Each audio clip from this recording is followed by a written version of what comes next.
ಅನ್ನೋದು ಈಗ ಬಯಲಾಗಿ ಹೋಯಿತು. ಬೆಳ್ತಂಗಡಿ ಕೋರ್ಟ್ಗೆ SIT ಸಲ್ಲಿಸಿರುವ ಪ್ರಾಥಮಿಕ ತನಿಖಾ ವರದಿ ಬೆಳಿಗ್ಗೆ ಇವತ್ತು ಪಬ್ಲಿಕ್ ಟಿವಿಗೆ ತಗಲಾಕತ್ತು. ನಮ್ಮವ್ರು ಹಿಡ್ಕೊಂಡು ರುಬ್ಬಿದ್ರು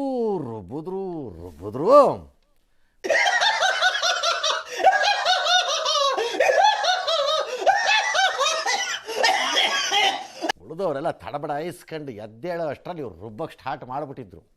ಇವರು ರುಬ್ಬಿ ಇಟ್ಟರು ಕೆಳಕ್ಕೆ.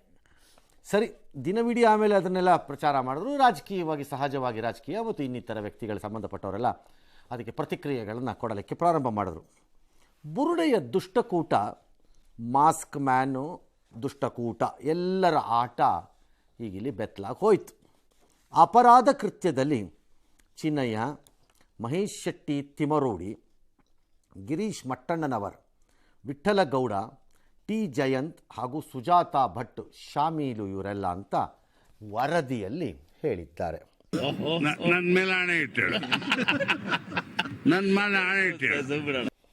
ಪ್ರಾಥಮಿಕ ವರದಿಯಲ್ಲಿ ಧರ್ಮಸ್ಥಳದ ಮೇಲ್ವಿಚಾರಕರಿಗೆ ಯಾರು ಬೇಕಾದ್ರೂ ಇರಬಹುದು, ಅವರಿಗೆಲ್ಲ ಕ್ಲೀನ್ ಚಿಟ್ ಕೊಟ್ಟಿದ್ದಾರೆ ಮತ್ತು ಅದರಲ್ಲಿ ಹೇಳ್ತಾರೆ ಇದು ಪಕ್ಕಾ ಫಸ್ಟ್ ಕ್ಲಾಸ್ 100% ಕೇಸ್ ಆಫ್ ಪಿತೂರಿ, ಇನ್ನೇನೂ ಅಲ್ಲ ಇದು ಈ ಬುರುಡೆ ಕೇಸ್ ಇದು ಅಂತ. ಬುರುಡೆ ಅಂತ SIT ಹೇಳಿದೆ ಅಲ್ವಾ? ಓಕೆ, ಏನು ಹೇಳ್ತು SIT? ಯಾಕಂದರೆ ಈ ಬುರುಡೆ ಪ್ರಕರಣ ಬಂದಾಗ ಬಹು ಜನರು ನಂದಿನಿ ಬೂತ್ಗಳಿಗೆ ಫೋನ್ ಮಾಡಿದರು. ನನ್ನ ಅವಶ್ಯಕತೆ ಯಾರಿಗಿದೆ? ನನ್ನ ಅವಶ್ಯಕತೆನೇ ಇಲ್ವಲ್ಲ. ಯಾಕೆ ಸರ್? ನಾಳೆಯಿಂದ ಅರ್ಧ ಲೀಟ್ರ್ ಹಾಲನ್ನು ಎಕ್ಸ್ಟ್ರಾ ಕಳಿಸ್ಕೊಡು ನಮ್ಮ ಮನೆಗೆ ಅಂತ ಕುಡಿಯೋಕ್ಕೆ. ಸಂತೋಷ ಪಡಕ್ಕೆ ಆ ಕಚಡಗಳೆಲ್ಲ ಇವತ್ತು ಅದರಲ್ಲೂ ಸೈದ್ಧಾಂತಿಕ ನಿಲುವಿನಲ್ಲಿ ಬಾಯನ್ನು ಅಗಗಲ ಬೊಂಬಾಯಿ ಥರ ಬಿಟ್ಕೊಂಬಂದಂಥವರೆಲ್ಲ ಇವತ್ತು ಎಲ್ಲಿ ಹೋದ್ರು ಅಂತ ಒಬ್ಬನೂ ಸಿಕ್ತಿಲ್ಲ ಬೆಳಗ್ಗೆಯಿಂದ ನನ್ನ ಕೈಗೆ. ಎಲ್ಲಿಗೆ ತೋರ್ಸ್ ನಡಿಯ? ನಿಮ್ಮ ಮನೆ ತೋರ್ಸ್ ನಡಿಯ. ನಾನೇ ಮನೆ ಕಳ್ದೋಗೈತಿ ಅಂತ ಮನೆ ಹುಡುಕ್ತಾ ಇದ್ದೀನಿ, ಇವನ ಮನೆ ಕರ್ಕೊಂಡು ಹೋಗ್ಬೇಕಂತ. ಚೀಫ್ ಮಿನಿಸ್ಟರ್ ಹತ್ರಕ್ಕೆ ಹೋಗಿದ್ದೇನು, ಹೋಮ್ ಮಿನಿಸ್ಟರ್ ಹತ್ರಕ್ಕೆ ಹೋಗಿದ್ದೇನು, ತನಿಖೆ ಆಗಬೇಕು ಅಂತ ಬುರುಡೆ ಬಿಟ್ಟಿದ್ದೇನು, ಹೆಣ್ಮಕ್ಳಿಗಾದ ಅನ್ಯಾಯ ಅಂತ ಕೊಟ್ಟಿದ್ದೇನು, ಅದ್ಯಾವುದೋ ಮಹಿಳಾ ಆಯೋಗ ಎಂಬ ಆಕೆ ಅಧ್ಯಕ್ಷೆ ತಾನೇ ತನಿಖೆಯ ಉಸ್ತುವಾರಿ ಅನ್ನೋ ಟೈಪ್ ಆಡಿದ್ದೇನು.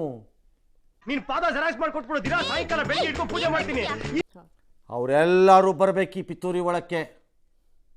ಬರೀ 6 ಜನ ಅಲ್ಲ, ಮುಂದೆ ಹೇಳೋ 6 ಜನ ಅಲ್ಲ, ಅವರು ಬರಬೇಕು. ಐಡಿಯಾಲಜಿಕಲಿ ಪಿತೂರಿ ಭಾಗದಲ್ಲಿ ಇದ್ದವರೆಲ್ಲರೂ ಬುರುಡೆಗಳು ಮತ್ತು ಪಾಪಿಗಳೇ. ಅದಂಗೆ ಎಸ್ಕೇಪ್ ಆಗ್ತಾರವರು. ತೆಗೆದು ಹಾಕ್ರಿ ಅವ್ರ ಫೋಟೋ ನಾಳೆಯಿಂದ. ಅದು ಯಾವನು ಬುರುಡೆ ಬಿಟ್ಕೊಂಡು ನಿಂತಿದ್ದ ಅವತ್ತು ಸೈದ್ಧಾಂತಿಕವಾಗಿ ದೊಡ್ಡದಾಗಿ ಏನು ದೇಶ ಕಟ್ಟಿಬಿಡ್ತಾರಂತೆ ಇವರುಗಳು. ಅಯೋಗ್ಯರು ತಂದು ಅವನು ಯಾವನಾರು ಆಗಿರಲಿ. ಪ್ರಾಥಮಿಕ ವರದಿಯಲ್ಲಿ ಏನಿದೆ?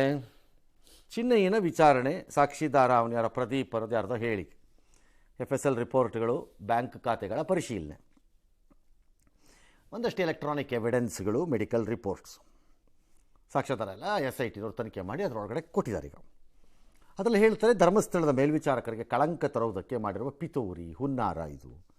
ಇದಲ್ಲದೆ ಪಿತೂರಿ ಅಲ್ಲದೆ ಇನ್ನೇನೂ ಅಲ್ಲ ಇದು.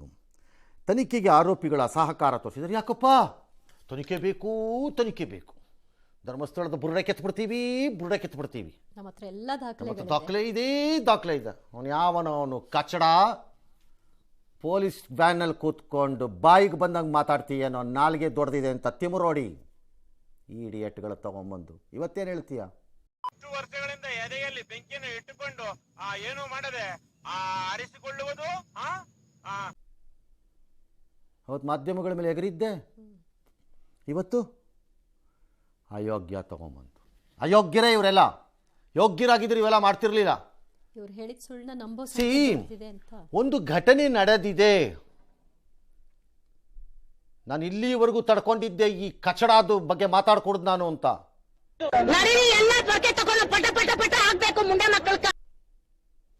ಒಂದು ಘಟನೆ ನಡೆದಿದೆ, ಸಾಕ್ಷಿಗಳು ಹೀಗಿದೆ, ಕ್ರಮ ತಗೊಳ್ಳಿ, ತನಿಖೆ ಮಾಡಿ ಅಂತ ಒತ್ತಾಯಿಸೋದು ತಪ್ಪಲ್ಲ. ಆ ಸಾಕ್ಷಿಗಳು ಸಾಲಿಲ್ಲ ಅಂತ ಹೇಳಿ ಆರೋಪಿಗಳಾಗಿದ್ದವರು ಖುಲಾಸೆನೂ ಆಗ್ಬೋದು ಬೇಕಾರೆ. ನಾನು ಅದನ್ನು ತಪ್ಪು ಸರಿ ಅಂತ ವ್ಯಾಖ್ಯಾನ ಮಾಡಲ್ಲ.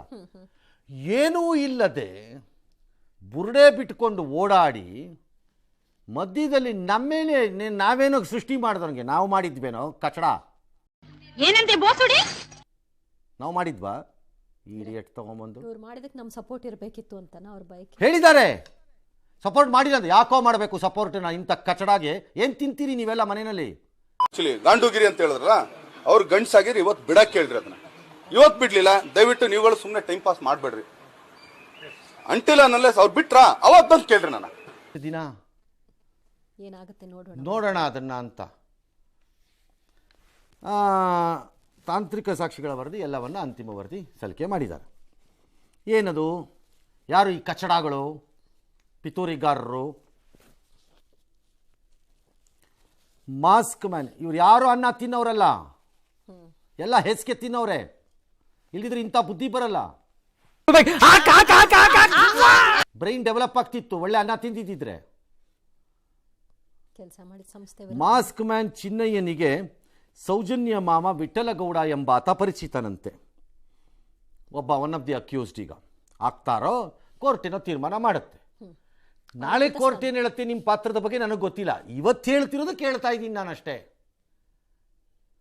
ದೂರು ಕೊಡೋರೆ ಆರೋಪಿಗಳಾಗಿದೆ. ಹಾಂ, ತಿಮರೋಡಿ ಭೇಟಿಗೆ ಚಿನ್ನಯ್ಯನ ಕರ್ಕೊಂಡೋಗಿದ್ದಿದ್ದು ಈ ವಿಠಲಗೌಡ ಅಂತೆ.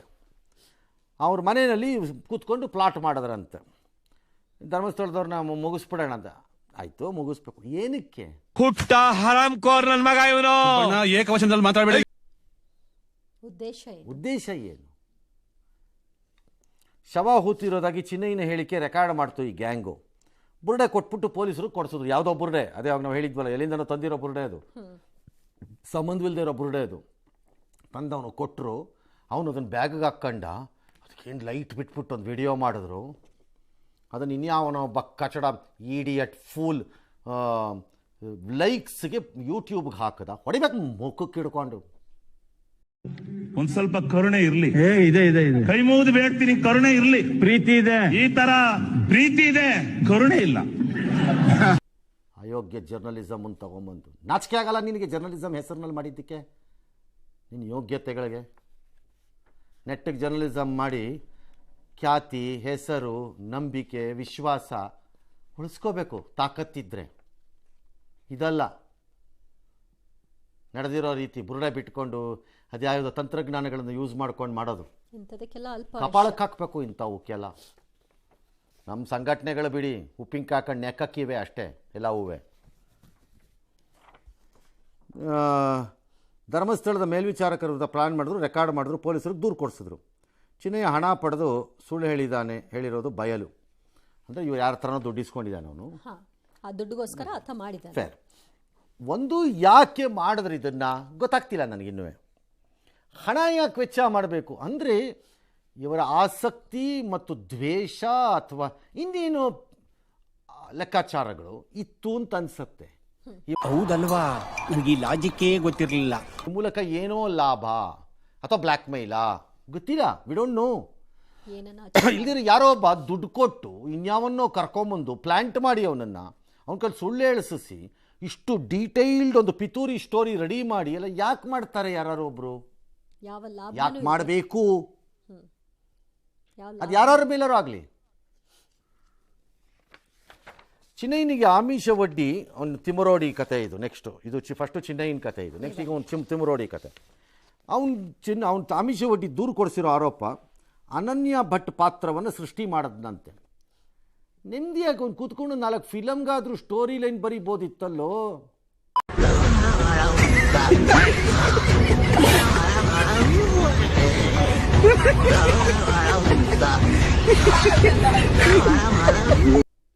ಅದಕ್ಕೆ ತಕ್ಕನಾದ ಸಂಭಾವನೆನೂ ಗೌರವದಿಂದ ಹೆಂಡತಿ ಮಕ್ಕಳ ಮುಂದೆ ಎದೆ ಉಬ್ಬಿಸ್ಕೊಂಡು ಅನ್ನ ತಿನ್ಬೋದಿತ್ತಲ್ಲಪ್ಪ. ಅರ್ಥ ಆಯ್ತು ಅನ್ಸುತ್ತೆ. ಇದೇನಕ್ಕಿದ ಸುಜಾತಾ ಭಟ್ ಜೊತೆ ಎಂತ ಪಿತೂರಿ ಲೆವೆಲ್ ನೋಡಿ. ಗರ್ಲೇ ಇಲ್ಲ, ಅದು ಸೃಷ್ಟಿ. ಇನ್ಯಾರ್ದೋ ಫೋಟೋ, ಹೆಣ್ಣು ಮಗಳೇ ಇಲ್ಲ, ಆಕೆಗೆ ಮಗಳೇ ಇಲ್ಲ, ಅವಳದು ಅಂತ ಬಿಂಬಿಸೋದು. ಅವಳನ್ನು ಬಿಂಬಿಸ್ತಾರೆ. ಮಗಳು ಪಾಪ. ಅವನು ಯಾವನೋ ಯೂಟ್ಯೂಬರ್ ಒಬ್ಬ ಇಡಿಯಟ್. ಅವನು ಅಮ್ಮ ನಿಮಗೆ ನೋವು ಎಷ್ಟಾಗಿದೆಯಮ್ಮ ಏನಾಯ್ತಾ? ಲೇ, ಅವನು ಅಂಡರ್ ವೇರೆ ಹಾಕಿಲ್ಲ ಕಣ, ಪಂಚ್ ಡೈಲಾಗ್ ಹೇಳ್ಬಿಟ್ಟು ಹೋಗ್ತಾ ಇದ್ದಾನೆ. ಹೌದಾ? ಇದೇ ಮಾಡಿದ್ರೆ ಏನಾಗುತ್ತೆ ಅಂತ ಇನ್ನೊಬ್ಬರಿಗೆ ಕೇಳು. ಸ್ವಲ್ಪನಾರು ಸೀರಿಯಸ್ನೆಸ್ ಇದು ಬೇಡ. ಮತ್ತೆ ಭೇಟಿಯಾಗೋಣ. ನಮಸ್ಕಾರ.